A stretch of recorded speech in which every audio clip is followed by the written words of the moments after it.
Well. Welcome back, everybody. My name is Fanuel, your host for Actionable Insights at SAI TV.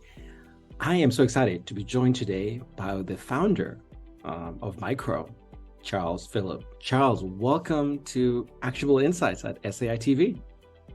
Thank you. It's so nice to virtually be here. Now, let me tell people a little bit about Micro. In fact, I'm not going to do it justice. We hope that we're going to get into the details when we talk to you, Charles. But in a nutshell, Micro is building a fleet, what I understand, of these 6-foot tall science museums. And they are placing them, they've been mostly located around New York, but they're expanding, they're growing. And so they're a team of scientists, designers, engineers, storytellers, really at the heart of that. And they're trying to take this complex world, right, to engage a diverse array of people, to make science more accessible. And they're doing it in a rather unique way, using these 6-foot tall museums that we are gonna want to learn more about, Charles. So Charles, tell us maybe in your own words, what is Micro for those who have never heard of it? Yeah, I mean that was a great introduction. We should take you on the road with us. Micro is this distributed fleet of museums, and we've really tried to take the science museum and museums in general, which are these incredibly trusted source of public information, and reimagine them from first principles. Museums are have a lot of systemic and institutional issues that stop them potentially fulfilling some of their impact that they want to see in the world.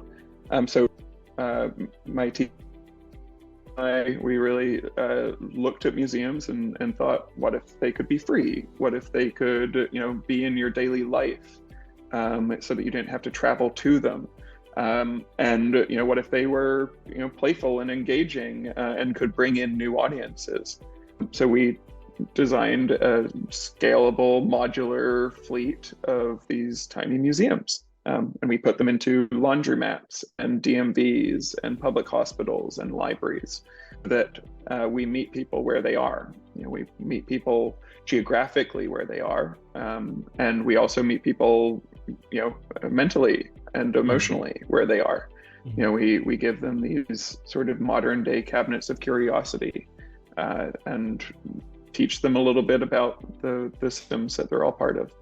And so how do you decide where to put these, for example? Do you do a canvas of the people around there? Do you engage the community? How does that work? Yeah, it's a bit of both. I think that we look for areas that might be a little bit of a museum desert. Manhattan has 85 museums, and the Bronx, which has a similar sized population but is a poorer borough, has about 8. So when we put one of our science museums in the lobby of a public hospital there, we became the first and only science museum in the Bronx. We like to go to places where we can have a large relative impact, and putting another museum on Museum Mile maybe doesn't quite achieve the goal of democratizing access to knowledge. Yeah, and this endeavor, and as always with nonprofits or any sort of initiative in this space, it's hard to do alone. All right, so tell us about the team. Who's involved, and how? What are they doing? Yeah, we have we're very fortunate to have an amazing team of incredibly mission-driven people, who really wake up every morning and want to change one of the oldest institutions around into something that uses a lot of modern tools and cutting-edge science to engage a lot of people who have traditionally been left out of these conversations. So we have a team of about 6 full-time people right now, and they are electrical engineers and mechanical engineers, storytellers, fabricators. Sarah Mullins is Micro's executive director. And then we work with a lot of scientists. So, the smallest mollusk museum, which is our first museum, it's a natural history museum. I think we worked with about 40 active researchers and scientists in the field to make sure that all of the information we were conveying was cutting edge. And we built this community of scientists and researchers to fact check and validate the information. And each of our museums brings in a similarly sized cohort of experts. So we really view ourselves as a collaborative museum. So we work with a lot of partners and other museums or government organizations or NGOs, and then we borrow from the expertise that they bring, and then we also put together specialists in the field that can really help us build the best museums possible. Cool. So I'm going to try and do a lightning round of questions. So keep your answers slightly on the briefer side. I'm curious, how long does it take to build like a tiny museum? 7 days, hours? Yeah, well, that one takes a little bit more explanation, but I think that in general, we can create a whole new topic in about 6 months. So 6 months. And so that's doing design, research, media, fabrication, and having a unit out in the world. But if we're adapting existing material or something like that, then it takes less time. So 6 months to produce one unit, that 6 foot tall museum somewhere. Yeah, how many? And then we can create replicas of it. Oh, you can create replicas of it. Okay.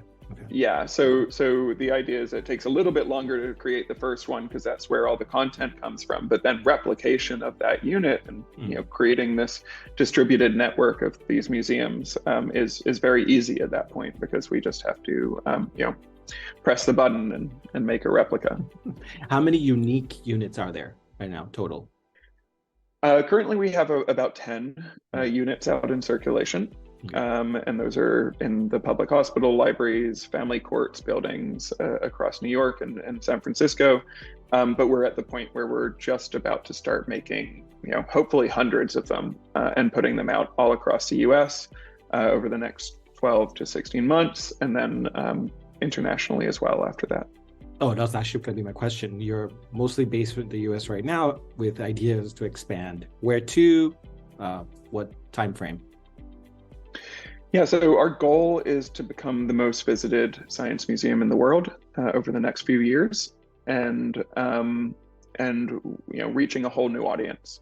So we're having, the U.S. is our concentration currently, and then we're having conversations. I think we've had letters of interest from every continent at this point. So we're very passionate about using this model to really connect disparate parts of the world, because a lot of the problems that we're facing as across the globe really require increased cooperation, communication, and we think that this is a tool that can really have an outsized impact on that. Yeah, and this, I think you probably need more time to answer this, so take your time on this question. How do you think about impact? Yeah, there's, we are a data-driven organization, so we do a lot of qualitative and quantitative assessments at the museum.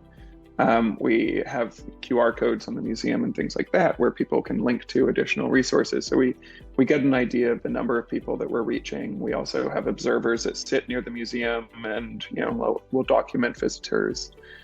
And then we do questionnaires and things like that. So we really try to drive the model as much by data as we can.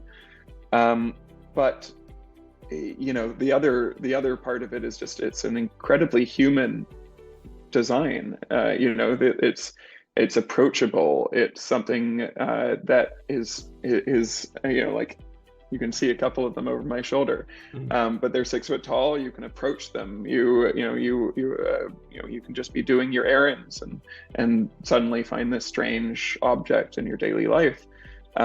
So a lot of the way that we look at our impact is taking people that aren't a self-selecting audience, people that otherwise maybe wouldn't travel to a museum or don't have the resources to pay for expensive tickets to get in, and just sort of giving them the opportunity to for self-guided study, to get a little curious and learn a little bit more about a topic that they maybe didn't know was interesting, or that they didn't care about, that they didn't have an emotional connection to in the past, and be the first step in them learning more. And that can be through, the museum itself, which can be, a 10, 20, 30-minute experience if you want. And then there's audio guides and ebooks and things as well that people can do on the way home or when they get home. So the main thing that we want to encourage in the world is not necessarily learning more about one topic, but it's encouraging structured curiosity. Mm-hmm. So, all of our topics deal with that, which is how to ask good questions and how to validate the answers, because that can apply to a scientist, can apply to a designer, it can apply to a farmer. It's sort of a universal human skill that can enrich your life. And that's really what we view these museums as allowing people the opportunity to do. The lifelong learning, right? Drive and getting that. Do you have a favorite metric? You mentioned that you guys are data-driven. I'm curious, do you have a favorite metric that you think a lot about or always keeping track of? I mean, some of the more interesting metrics are the museums are designed to be unattended. They're just in the lobby or waiting room of a public space. What we've started to experiment with is hiring local high school students to come to the museums and give hands-on programming to families after school. We call it the micro-docent program. And this has been really interesting because, then we aren't just having an impact on the general public, but we're having a very specific impact on these high school students. This is, maybe their only science extracurricular. It's a paying job. Often they use that to help support their families. So we have a lot of additional impact that's very specific and measurable and powerful on those individuals. We also teach them public speaking and science content, and that there's a lot there. But we also noticed that it leads to almost 5 times the dwell time. So 5x dwell time on the general public. So it's this way of really adding community to the museum, and the amount of impact that has is really encouraging, and something that I think we'd be very interested in using wherever we have a tiny museum. And just to be clear, the dwell time, what are you referring to here? Just the amount of time that somebody will spend at the museum. I see. So if they're just walking by and they're on their way to their dentist appointment or something, we get a dwell time of a couple of minutes, and people can pick up a couple of really interesting facts and maybe a bit of the overall story. But if they are there with a micro docent, then they can stay for 30, 45 minutes. And during that time, they strike up conversations. They have, the opportunity to really understand some of the larger concepts that the museum conveys. So it's a very, it's a useful way of looking at the amount of impact that we can have. Yeah, and I love that you're actually tracking that, and you can track that dwell time. I suspect it's hard to know if someone is a visit, maybe, unless they're scanning the QR code again. But I'm sure you've thought about that, totally. Right? Yeah. I mean, we for sure we have the ability to tell, but we also just get a lot of people coming up to us and being my niece every time my niece is in town, we go to the lobby of the public hospital and visit one of your tiny museums. And we have a lot of people that really, once a museum is in a place for a couple of months, you get word of mouth, and you get sort of, surprisingly, even in the South Bronx, when we put one of our museums there. There initially it was just people that were in the hospital that would come by as they were getting vaccinated or something like that, and then families started coming, and then a local school organized a field trip to the museum in the lobby of the public hospital. So we definitely, once we are in a place for a little while, we do see community developing around the museums, and that's a pretty magic experience. I also imagine that once you do move it, there might be some residual members of the community saying, "Oh no, why is it leaving?" And that's another metric there, right? That you can track. Exactly. So if you're just joining us, we are chatting with Charles Philipp, the founder of Micro, and we're learning so much here. So stick around. We'll be right back.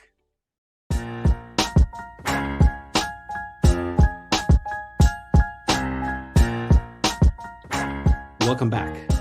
So we've been chatting with Charles Philipp, the founder of Micro. These are 6-foot-tall museums, science museums that are placed in these deserts, if you will, science museum deserts that he's targeting and trying to engage more people, diverse people, into the process of science and so forth. Question for you now, Charles. Where is Micro going in the next 3 to 5 years and beyond? Where do you want to take it? Yeah, that's it's a really interesting thing to think about, the speculative future, because I think that we enter the museum landscape at a very interesting time. COVID was like a significant adjustment period for museums. A lot of them closed their doors. Micro managed to stay open throughout COVID because we were in hospitals and essential spaces.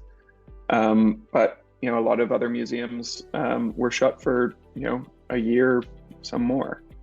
Some never came back. So there was this sort of seismic shift in the landscape, and then there were also there was a lot of awareness around community involvement, and especially BLM and organizations like that really brought awareness to the number of voices that do not feel as welcomed in these conversations as they need to.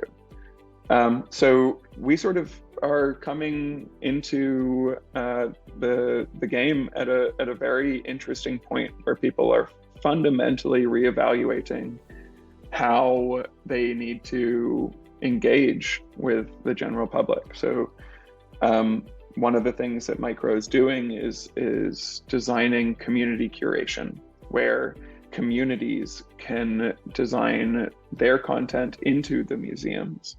So it's by, for, in community. And that means that we will be able to tell a lot of local stories. It means that we're going to be able to empower a lot of voices that historically have been left out of these conversations. So that's fundamental to how we think about the future, is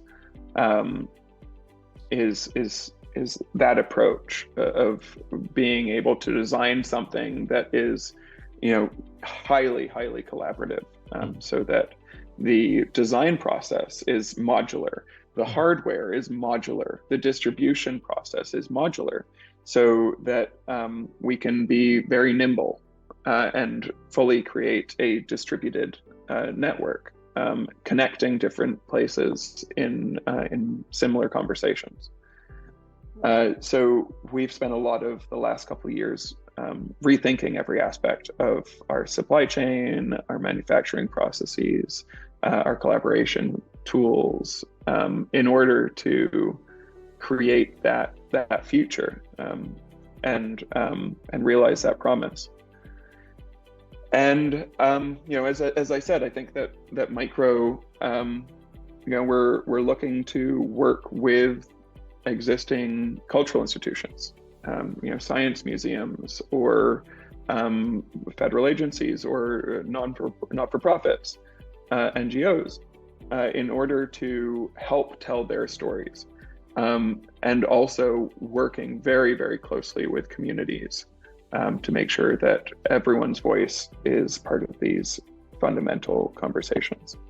And I think that micro has the opportunity to, be a national presence across the US, and also an international presence, because a lot of the conversations that are happening at the global level need everyone to be part of them. So yeah, I think that, as I said earlier, our goal is within the next 3 to 4 years to be the most visited science museum in the world, and to reach a whole new audience. Yeah, so a micro at every think, corner, maybe, potentially. Yeah, I mean, like we are about the size of a vending machine, and vending machines have proliferated. Capitalism has allowed for vending machines to pop up in every bus stop, and every hospital lobby, and a lot of the places where we want to be, but we want to be a free knowledge vending machine. We can use a lot of the same tools, a lot of the learnings from how people are selling you soda water, to actually build a better world through more knowledge, more access, and more participation. I love that, knowledge vending machine. I think that's actually a fantastic place where we will leave this conversation. We need to have you back, Charles, clearly. Oh yeah, and I think happily. Even better, we need to visit you in person and see some of that magic that you guys are putting together. If people want to get in touch with you or your organization, what's the best way here? Website, or is it social media? Yeah, you can definitely see our fleet of tiny museums at www.micro.oo. Micro, and you can always reach out to us through there, or visit our socials. It's at the Micro Museums on all the social platforms. Awesome. Everybody, thanks for joining us today. This was SAI TV.